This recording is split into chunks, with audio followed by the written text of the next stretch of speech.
নমস্কার বন্ধুরা, সামনেই শ্রী পঞ্চমী আসছে, বসন্ত পঞ্চমী, শ্রী পঞ্চমী, যেটা আমরা সরস্বতী পুজো বলে জানি। তো আজকে আলোচনা করব সরস্বতী পুজোর ব্যাপারেই। তা এই বসন্তকালে যে সরস্বতী পুজো মানে বাগদেবীর যে আরাধনা হয়, সবার বাড়িতেই ছোট বড় করে হয়। স্টুডেন্টরা স্কুলেতে কলেজে সরস্বতী পুজোর উদ্যোগ নেয়। তো এই সরস্বতী পুজোর ব্যাপারে কয়েকটা কথা বলবো। প্রথমে সরস্বতী পুজো শুধু যে পুজো এমনটা বলা যায় না। সরস্বতী পুজো একটা জ্যোতিষশাস্ত্রেও মুখ্য একটা জিনিস হিসেবে থাকে। সরস্বতী নিয়ে একটা মত আছে যে সরস্বতী নারায়ণের স্ত্রী না ব্রহ্মার স্ত্রী। অনেকেই কথাটা শুনে আমাকে বলবে যে ব্রহ্মার স্ত্রী, নারায়ণের স্ত্রী কোত্থেকে হলো। আপনারা গুগলেও সার্চ করে এই একটা দ্বন্দ্ব দেখতে পাবেন। অনেক ইউটিউব চ্যানেলও এই দ্বন্দ্বটা নিয়ে বিভিন্ন ভিডিও বানিয়েছে, কিন্তু এই দ্বন্দ্বটা আছে বলেই আমি এই কথাটা আজকে তুললাম। তাহলে একটু পুরাণ নিয়ে আলোচনা করা যাক। পুরাণে আমরা পেয়েছি প্রথমত সরস্বতী শ্রী বিষ্ণুরই স্ত্রী ছিলেন। এটা না মানার কোনো কারণ নেই, পুরাণের ব্যাখ্যাও আছে। তো শ্রী বিষ্ণুর স্ত্রী ছিলেন, উনি হঠাৎ করে ব্রহ্মার সাথে জুড়ে গেলেন কি করে?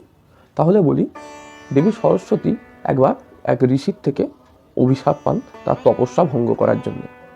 অভিশাপ পেয়েছিলেন যে তাকে এই মৃত্যুলোক বা মর্তলোকে অবতরণ করতে হবে বা জন্ম নিতে হবে, এবং তাকে তার পাপ বিমোচন করে আবার স্বর্গে তিনি ফিরে যাবেন।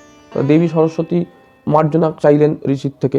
সেই ঋষি আস্তে আস্তে সরস্বতী দেবীর এই রকম অবস্থা দেখে তাকে এই অভিশাপের একটা কাটানো বলে দিলেন।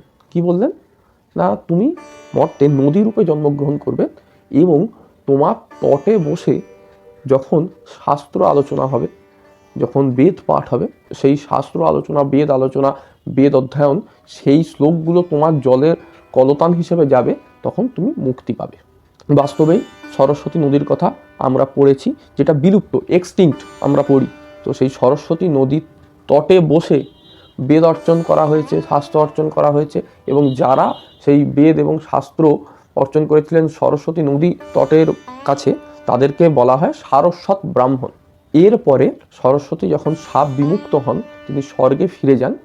তিনি শ্রী বিষ্ণুর সাথে আর থাকেননি, তিনি সৃষ্টিকর্তা ব্রহ্মার গৃহিণী হয়ে যান। এটাই মানে খুব সংক্ষিপ্তভাবে বোঝানোর জন্য এই ব্যাখ্যাটাই আমার মনে হয় বলা উচিত। দেবী সরস্বতী আর এই শ্রী পঞ্চমী, এই দিনটাই কেন বসন্ত ঋতুতে দেবী সরস্বতীর আবাহন হয়? এই শ্রী পঞ্চমী কথাটার সাথে একটা শ্রী আছে, আপনারা মাথায় রাখবেন। কথাটার সাথে শ্রী পঞ্চমী, শ্রী অর্থে শ্রীবৃত্তি, লোকে বলে না ঘরের মধ্যে একটা শ্রীবৃত্তি আছে। এই শ্রীবৃত্তি মানে হচ্ছে তার সাথে কোথাও না কোথাও আমরা সৌন্দর্য, সৌম্য, এই ব্যাপারগুলো জড়িয়ে ফেলি বা জড়িয়ে যায় নিজের থেকেই। তো সেই কারণে এই দিনটি সরস্বতী পুজোর জন্য তুলে নেওয়া হলো। তাহলে আসি পূজা অর্চনার ব্যাপারে। সরস্বতী পুজো মূলত দুভাবেই করা যায়, বৈদিকভাবেও করা যায় এবং তন্ত্রোক্ত বা তান্ত্রিকভাবেও করা যায়। বৈদিক মতে যদি কেউ সরস্বতীর আরাধনা করে, তাকে কুশণ্ডিকা স্থাপন করে, যেমন বৈদিক হোম, সেই বৈদিক হোমেতেই সরস্বতীকে হবি প্রদান করতে হবে। আর তন্ত্রে তো স্থণ্ডি লঙ্ঘন করতে হবে, করে হোম করা যায়, করে বিভিন্ন দ্রব্য দিয়ে তার হোম, দেবীর হোম করতে পারে। কিন্তু আমাদের মাথায় রাখতে হবে, বেদে কিন্তু পূজার্চনার কথা বলা নেই। এই ষোড়শোপাচার এবং বিভিন্ন উপাচার, বীজ মন্ত্র, এগুলো কিন্তু বেদে বলা নেই। এটা নিয়ে অন্য একদিন আলোচনা হবে, আজকে এইটুকুনি বললাম। বেদেতে হবন বা হোম পদ্ধতি, তার ব্যাপারে বলা আছে। সেখানে কুশণ্ডিকা এবং কুশ দিয়ে সেই কুশণ্ডিকা নির্মাণ। বৈদিক কর্মের জন্য উপনয়ন সংস্কার আবশ্যিক। উপনয়ন সংস্কার না হলে বৈদিক কর্মকাণ্ড করা যায় না। আরেকটা পার্ট আছে যেটা পুজো, আচ্ছা, বীজ মন্ত্র সহ উপাচার, নিবেদন, হোম, সেই জিনিসটা যেটা নর্মালি হয়ে থাকে আমাদের বাড়িতে, সেটা তন্ত্রের অন্তর্গত। কেন? তন্ত্রতেই এই বীজ মন্ত্র, ষোড়শোপচার পূজা পদ্ধতি তন্ত্রেই আছে। দেবী সরস্বতী পুজোর যে প্রসেস, সেটা যেমন নর্মাল পুজো, আচমন, বিষ্ণু স্মরণ ইত্যাদি করে, ন্যাস আদি বিভিন্ন ন্যাস করে টোরে, সামান্য অর্ঘ্য স্থাপন, বিশেষার্ঘ্য স্থাপন ইত্যাদি ষোড়শোপচার পুজো করার পরে তার যে আভরণ দেবতা, তাদের পুজো করতে হবে। দেবী সরস্বতীর আভরণ দেবতারা হলো, বা দেবী হলো, এটা দেবী বলাটাই খুব ভালো। আভরণ দেবীরা হলেন যোগ, সত্য, বিমলা, জ্ঞান, বুদ্ধি, স্মৃতি, মেধা, প্রজ্ঞা। এই আটজন দেবীর সরস্বতী যন্ত্রের ওপরে যে অষ্টদল পদ্ম আছে, পূর্বাদি কেশর থেকে শুরু করে প্রত্যেকটা কেশরের মধ্যে যে অষ্টদল পদ্মের যে পদ্মের পাপড়ি বা কেশরগুলো আছে, সেইগুলোতে একটি করে পুষ্প দ্বারা, গন্ধপুষ্প দ্বারা পূজা অর্চনা করতে হবে এই আভরণ দেবতাদের। এবং তারপরে তো বাদ্যযন্ত্র, রাজহংসের পুজো, বীণার পুজো, মশি মশাধারের পুজো, এগুলো তো আছেই। এবং দেবী সরস্বতীর পূজা অর্চনার পরে আবশ্যিকভাবে দেবী লক্ষ্মীর পুজো করতে হবে। এটা শাস্ত্র বলছে, আমি বলছি না। তো যেই মুহূর্তে লক্ষ্মীর পুজো হচ্ছে তারপরে নারায়ণের পূজা করতে হবে। অনেক বাড়িতে আপনারা এখনও দেখতে পাবেন লক্ষ্মী সরস্বতী একসাথে পুজো হয়, ওই এক শ্রী পঞ্চমীর দিনে লক্ষ্মী সরস্বতী পাশাপাশি পুজো হয়। সেক্ষেত্রে তো খুব ভালোভাবেই বলা যায় যে সরস্বতীর পূজা অর্চনার পরে লক্ষ্মীর পুজোটা আবশ্যিক হয়ে যাচ্ছে।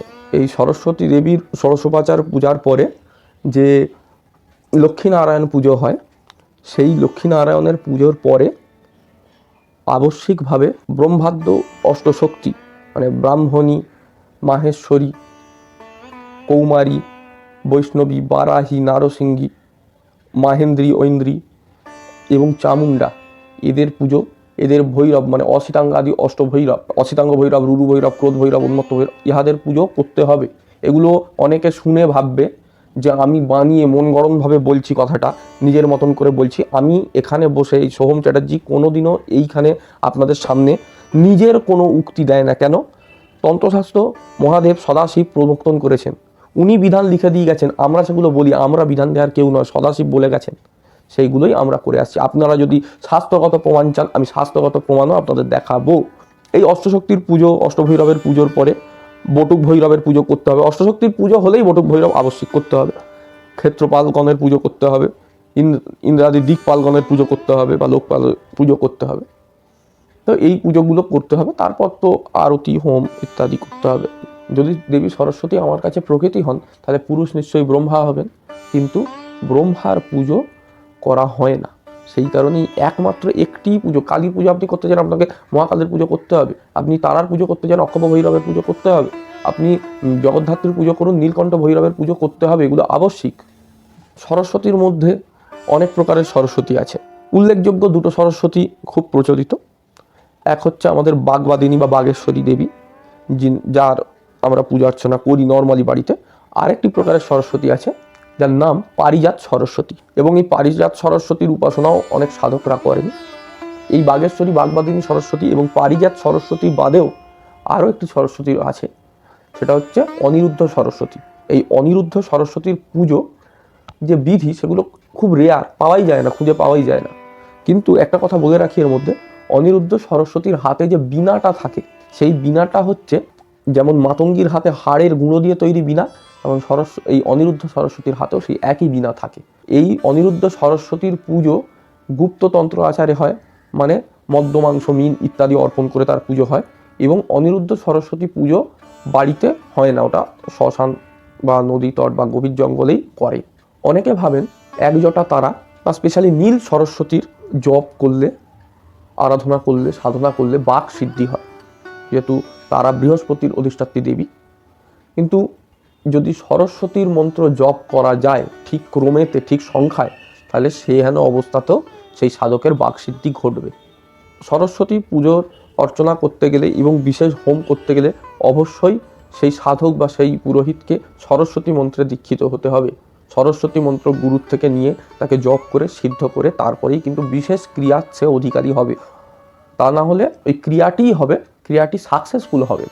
যদি কোনো সাধক 10 লক্ষ বা সরস্বতীর যে একাক্ষরী বা পঞ্চাক্ষরী বা দশাক্ষরী যে বীজ তাকে গুরু দেবে, যেরকম বীজ মন্ত্রে তাকে জপ করার বিধান গুরু দেবেন, সেই মন্ত্র 10 লক্ষ বার জপ করে তার দশাংশ যদি হোম করে, হবনে আহুতি দেয়, তার অবশ্যই সেই মন্ত্র সিদ্ধ হবে।